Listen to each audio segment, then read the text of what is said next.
Hi, and thank you for joining me for another lecture. And friends, today I want to discuss a very important topic. And friends, that topic is that it is not, nor has it ever been a mitzvah to go to or to secure yourself a place in heaven or to not go to hell. In other words, friends, it seems that the whole reason that at least two of the three major world religions are split is basically over beliefs that the other is not going to make it to heaven or might even end up in hell. And this goes both for the Orthodox and Messianic world. And yes, that's pretty much it. A split over heaven and hell. For example, at least regarding Messianic Jews, the only thing we really disagree with is how to either get to heaven or hell, i.e. Messianics teaching that it's through Yeshua and Orthodox Jews claiming that it's through the belief in another Messiah, as it states in the Yud Gimel Karemuna regarding those who choose not to believe in the coming of the Messiah.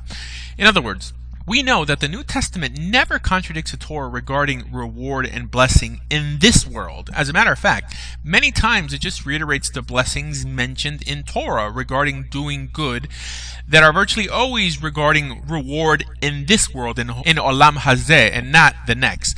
For example, we know that Yeshua never really preached on the notion of hell as it's understood today for not accepting him as the Messiah. And the closest thing he did speak about was a place of gnashing of teeth, which Matthew chapter 8 verse 12 depicts only as a place where the unrighteous are, in a way, distraught for missing out on the rewards of the righteous. Actually, it speaks a lot more about not entering heaven than actually entering hell. Actually, what Yeshua did say regarding the horrors of hell as it's described today was only for those who don't keep the law and choose to live a life of sin, as it states that the Son of Man will send his angels to gather them out of his kingdom and all who cause sin and all lawbreakers and throw them into a fiery furnace. Or when it says that if your hand causes you to sin, cut it off, because it's better to enter this world with one hand than to go to hell. And yes, friends, every time it mentions sin, it means what causes sin, i.e. breaking of the law. And these ideas, although not mentioned literally in Torah, are at least, like we said, for breaking Torah commands.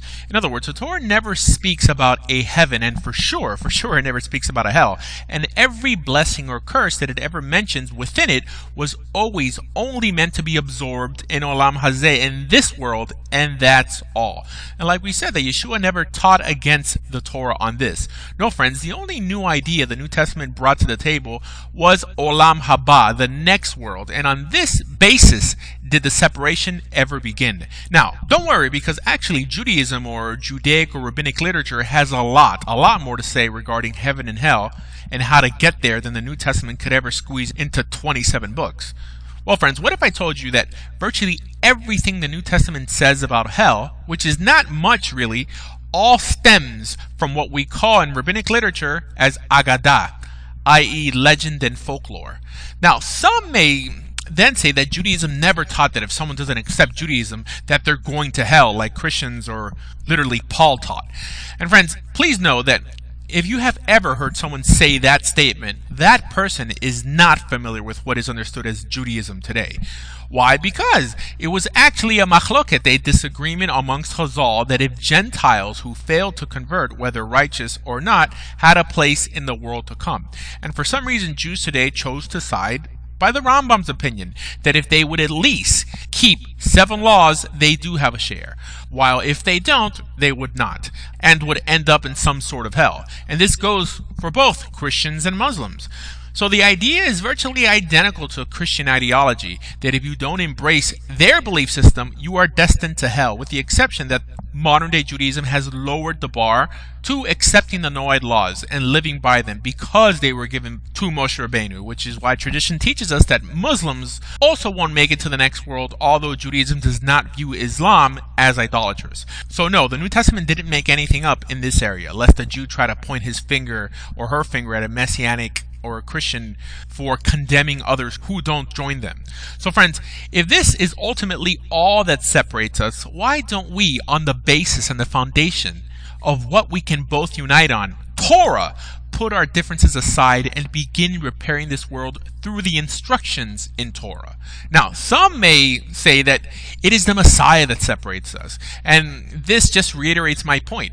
And friends, this goes both for Orthodox Judaism and Messianic Judaism. And the point is, friends, is that the notion of the Messiah also does not appear in Torah. And it's actually a much later idea than heaven and hell itself. And because of this, you're going to forfeit love and unity through a code that inspires individual moral training, our Torah, and in this you feel justified?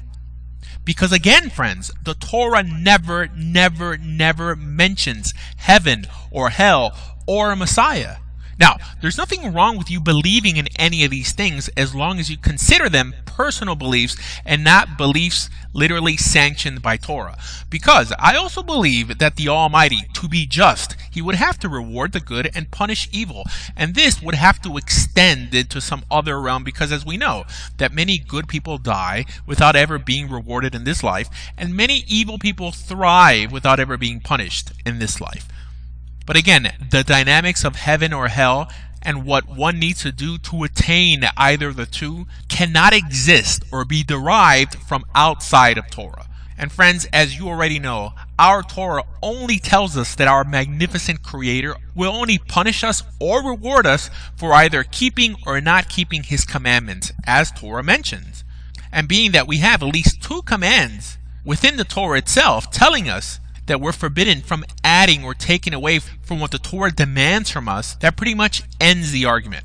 And again, I'm a Jew who believes in what people call today as rabbinic or oral law, but I also believe that these laws only deal with the practical execution of mitzvot, and not in any way with the legislation of metaphysical reality, because only Torah shebiktav, only the written law, can establish this. So friends, I'm here to tell you today that you shouldn't care whether someone tells you you're going to hell or you're going to heaven if your behavior does not contradict what the Torah demands, and should be happy yourself to unite with anyone who keeps the commandments in this Torah, the only undisputed words of the Almighty. And friends, through the keeping of these mitzvot, strive to make this world better, and about the next world, let it worry about itself. I mean, don't you think the Torah wanted us to worry more about the next world than this one? It would have mentioned something about it? Anything? Not to mention that the notion of heaven or hell does not appear in the rest of Tanakh either, not just Torah. And also, friends, what if I told you that Christians or Messianic Jews during the days of Paul only had Torah? In other words, there was no New Testament, and at that time, Tanakh, as we have it today, wasn't even canonized yet. In other words, in Christian terminology, there was no Old Testament either, with the exception of Torah. So Paul, assuming that he was part of the rabbinic world as well, only had Agadot, Jewish legends, to build his doctrines of heaven and hell from. And with the only book in the New Testament that gives the notion of an eternal hell being the book of Revelations, a book that till today, no one, not even in the Christian world, really knows who wrote, a book that the Catholic Church just chose to lump together with the Gospels and Paul's writings. Why? I guess because they wanted to. In other words, because of that book, you're supposed to think that every non-Christian is going to burn for eternity. Friends, since when did that book ever outweigh the words in Torah? In other words, from a personal belief, you can believe what you want. But what you can't do is in some way say that God believes it and sanctions it also, if it's not mentioned in Torah, whether you're a Jew or a Christian, mainly because the Torah is crystal clear that the only reason, again friends, the only reason we suffer are for not keeping the commandments within Torah. And that's it, as it states, his hukim and his mishpatim. And the same goes for the Messiah, and this goes both for Christians and Orthodox Jews. In other words, you have Orthodox Jews tossing righteous Torah-keeping Messianic Jews from the Jewish world only because they happen to believe someone is the Messiah that they, the Orthodox Jews, don't accept. Friends, when did the Torah ever command you to believe in a Messiah in the first place? And if it doesn't, why are you going to condemn someone and separate them from Torah life just because they have adopted a Messiah you reject? Doesn't that sound a bit ridiculous? And no, friends, like I said, I'm no Karaite Jew either, in case some wonder why I don't venerate Agadot. In other words, friends, I believe in the oral law, but like I've said many times in many videos, that Midrashim and Agadot, i.e. anything that talks about Olam Haba or Gehenna, is not part of Torah Sheba'al Peh, not part of the oral law, mainly because it contains no law. Not to mention that Chazal were only authorized to rule on practical matters and not metaphysical issues. Because if not, why don't they just rule that the Messiah should arrive tomorrow or that the exile should end? In other words, friends, only Torah had the authority in that area. And as Torah itself states, that the secret things are for the Almighty Himself, and only the revealed things are for us and our children forever. So what does this teach us? Well, that everything metaphysical, i.e. secretly or spiritually divine outside of the pages of Torah, is all fallible and possibly not true. And only what the Almighty has personally revealed in His Torah is for us to accept and to do. Actually, if I was a Christian, I would ask the same question regarding Paul's writings on how can the words of a man who never even met Yeshua set 90% of Christian doctrine, especially in areas that the Gospels are silent on. In other words, friends, regarding a place that, at least from a scriptural perspective, does not objectively exist, in other words, over something that has a greater possibility of not existing than existing, we're going to condemn and separate each other? My friends, where do we get the audacity to do something like that? And again, this goes for both heaven and hell. In other words, my dear friends, you can't use principles that were developed later to then judge and redefine an earlier work and its ideas. Because if that's the case, what would ever stop us from adopting a whole new different religion just on the basis that it claimed to be correct? No, friends. Torah and the ideas and instructions contained within it is our unchangeable standard, and anything that tries to change its message should either be disposed of or properly called commentary and opinion, but not chas v'shalom Torah itself. In other words, friends, everything our biblical heroes did in Scripture, they did either for goodness sake or because of a healthy fear or love of the Almighty, or for how ultimately their actions made this world better, but never because of a fear of hell or of a reward of heaven. No, friends, this is a later pagan idea. Because if then, what was the point of the Almighty giving us an ethical law code to begin with? If not so that through a united effort of keeping this law, we can instill a moral change in this world.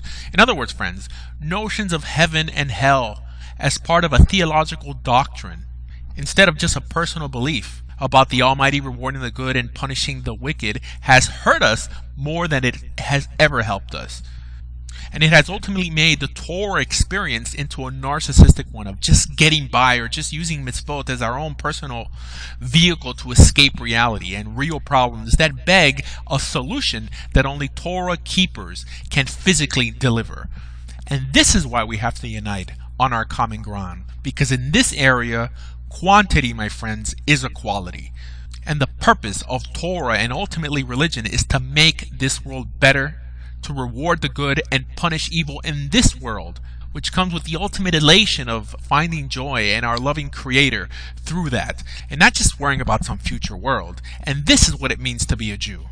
So what do I want you to do? Friends, I want you to invite your Messianic neighbors, and Messianics, assuming you keep Jewish law, I want you to invite your Orthodox neighbors over to your house for Shabbat and enjoy and rejoice with each other on the basis that you both keep Torah, and on that basis that you belong to the people of Israel. Because again, it is only Torah that unites us, and thus only Torah that should have the power of separating us.